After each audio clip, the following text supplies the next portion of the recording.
सैफ अलीना की तरफ से मैं आपसे माफ़ी चाहता हूँ। आपको कोई ज़रूरत नहीं है सॉरी कहने की।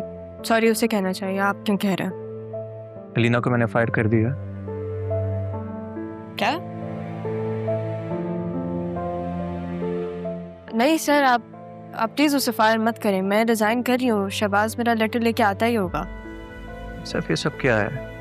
आप क्यों कर रही हैं ऐसे? मैं जानता हूँ अलीना ने आपके कैरेक्टर पे बात की थी और आपकी जगह कोई भी होता उसका यही रिएक्शन होता। आपसे पहले आने वाली तमाम लड़कियाँ शायद उनमें इतनी हिम्मत नहीं थी, या मैं भी शायद वो यही चीज़ मकसद से थी, इसलिए उनके जाने का मुझे कोई अफसोस भी नहीं है। लेकिन अगर आप जाएंगी तो मुझे अफसोस होगा, इसलिए मैं आपका ये रेजिग्नेशन लेटर एक्सेप्ट नहीं कर सकता।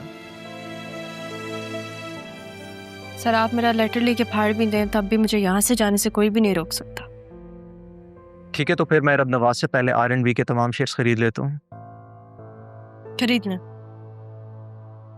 आप खरीद रहे हैं तो मुझे कोई मसला नहीं है, बस किसी और को मत खरीदने दें।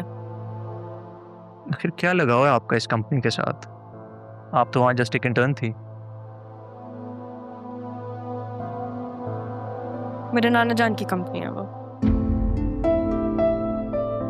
R&B ग्रुप में जो R है वो मैं हूँ, राहा। वो आपके नाना है और ये बी कौन है? वो जिसने मेरे नाना जान की नेक नियत को मार्केट पे लगा दिया। मेरे नाना जान ने बहुत मुश्किल से ये कंपनी इस्टेब्लिश की है। वो चाहते थे कि मैं और वो साथ मिलकर कंपनी को चलाएं, लेकिन उसे कोई इंटरेस्ट ही नहीं था। सबने मिलकर मेरे नाना जान की कंपनी को स्टेक पर लगा दिया। हम दोनों में कौन कौन? बतूल मेरी कज़न, मेरे मामू जान अदील की बेटी, सैफुर रहमान की पोती। Wait a second. तो सैफुर रहमान साहब एक्चुअल में आपके नाना थे? सिर्फ मेरे नाना जान नहीं, मेरे गार्डियन एंजल भी हैं। राहा सैफ, मेरे नाम के साथ उनका नाम जुड़ता है। आप कह रहे थे कि आप सारे शेयर्स खरीद लेंगे। इस कंपनी के शेयर्स को लेके आपकी परेशानी देखी तो मुझे लगा कोई इमोशनल अटैचमेंट है आपको इस कंपनी से, पर यहाँ तो पता चला कि आप तो इस कंपनी की मालिक निकली। सर अगर एक दोस्त की हैसियत से मैं आपसे मदद मांगू तो आप करेंगे? मैं तमाम हैसियतों से आपकी मदद कर सकता हूँ, कि मेरी एक शर्त है। जी, क्या शर्त? देखिए मैं सैफ, इस दोस्ती में मैं आप जनाब से काफ़ी परेशान हो चुका हूँ, तो क्या मैं आपको तुम्हें या राहा बुला सकता हूँ?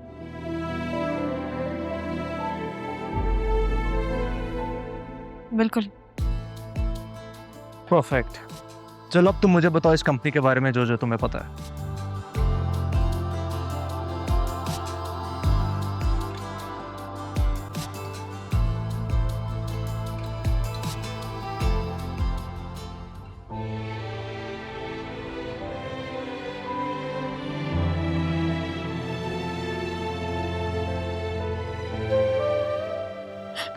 मैं नहीं जानती थी, माफ कर दे बाबा, मुझे नहीं पता। पापा के पास आराम से लेटी हुई पापा के साथ संभाले आपको, तो माफ करते हैं। बहुत बुरा हुआ है पापा।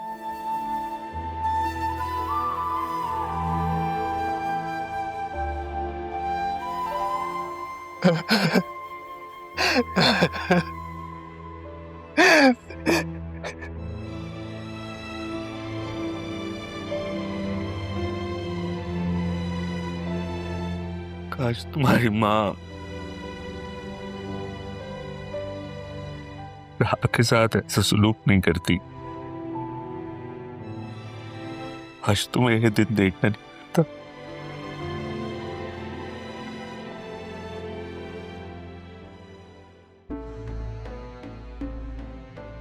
मुझ पर हाथ उठाया है उस तारा की वजह से, मरकर भी नहीं छोड़ूंगी। यकीनन ये सारी बकवास राहा ने की होगी।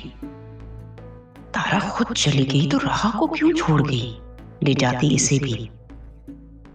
बड़ी किस्मत वाली है ये, पहले भी बच गई थी। खालदा, जी बेगम साहिबा। तुम जानती हो राहा कहाँ है? नहीं बेगम साहिबा, मैं तो जब से यहाँ आई हूँ मैंने एक बार भी नहीं देखा कि राहा बीबी यहाँ आई हो।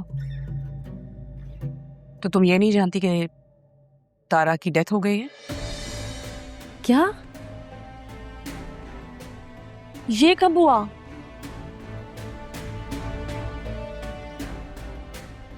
नहीं, मुझे तो नहीं मालूम।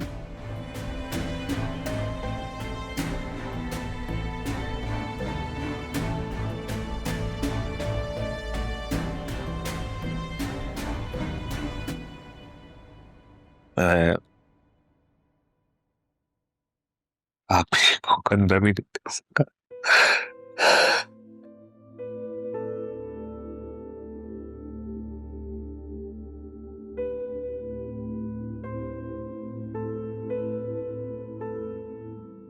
राह के लिए बहुत बड़ी आजमाइश है।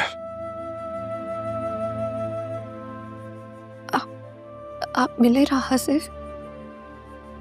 नहीं,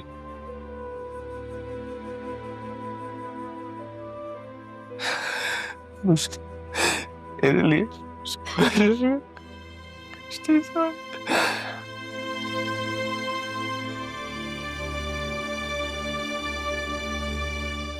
ऐसे बताओ, ज़रियून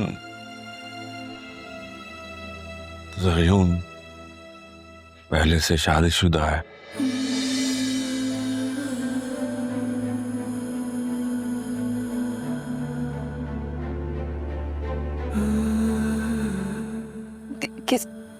किसने बताया आपको ये?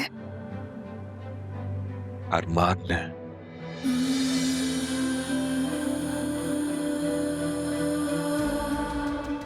उसकी बीवी यहीं रहती है।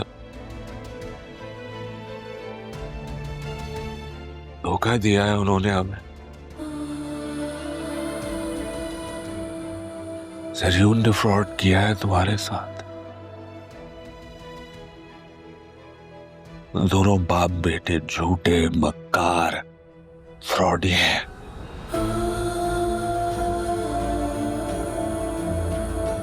खेल खेला हमारे साथ।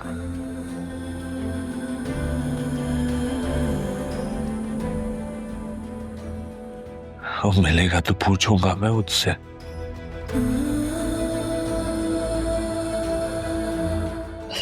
हम उसके घर जाते हैं ना, उससे पूछते हैं उसने क्यों किया मेरे साथ ऐसा? मेरा क्या कसूर था बाबा? गया था पूछने, वो लोग जा चुके थे वहां से। वो मक्कार 1 साल से पाकिस्तान में रह रहा था और हमें ये बताया गया कि लंदन से आया है। मुझे माफ कर दो, आई एम सॉरी। हमसे गलती हो गई बेटा, आई एम सॉरी। नहीं बाबा, तो आप खुद को संभाले में आपका कोई कसूर नहीं है। आप क्यों माफी मांग रहे हैं? तुम्हारी माँ की बातों में आ गया मैं, और तुम्हारा निकाह ज़रियून से करवा दिया बगैर कुछ सोचे समझे। सॉरी बेटा। तो मैंने भी तो इकरार किया था ना।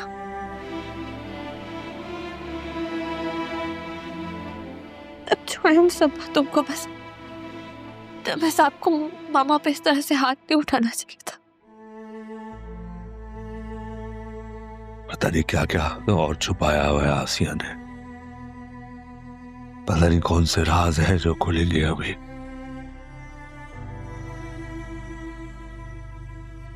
मान ठीक कहता है, हमने उसे गलत समझा। आसिया के जहन में बस एक ही चीज सवार थी, तुम्हारा निकाह ज़रियून से करवाना, और उसने करवा दिया बस। क्योंकि उन्हें लगता था कि मैं ज़रियून को पसंद करती हूँ। तब राह नहीं आई तो उन्हें मौका मिल गया। तो सबसे सिर्फ उनका कसूर तो नहीं है ना, तो आप उन्हें सजा क्यों दे रहे हैं पापा? कसूरवार तो मैं भी हुई ना, तब मुझे भी मारे पापा, मुझ पर भी आप बतूल, बतूल बेटा,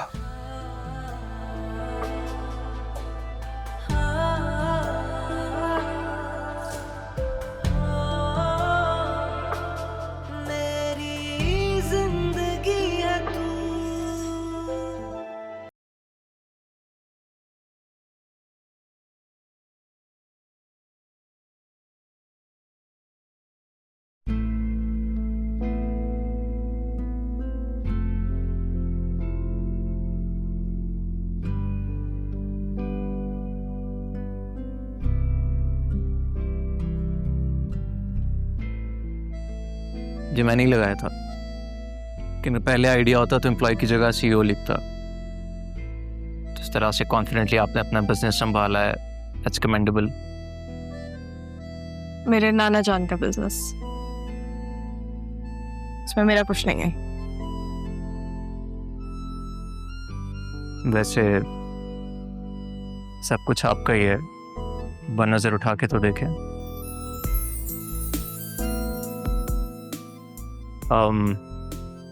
आई think you are all clear from now onwards, तो कॉफी पे चलें। फिर कभी सही। देखिए, ये ना तो बॉस ने कहा है ना ही आपके उस्ताद ने, एक दोस्त ने कहा है। दोस्ती का इतना मान तो रखें। चलें फिर, ठीक है। After you. Thank you.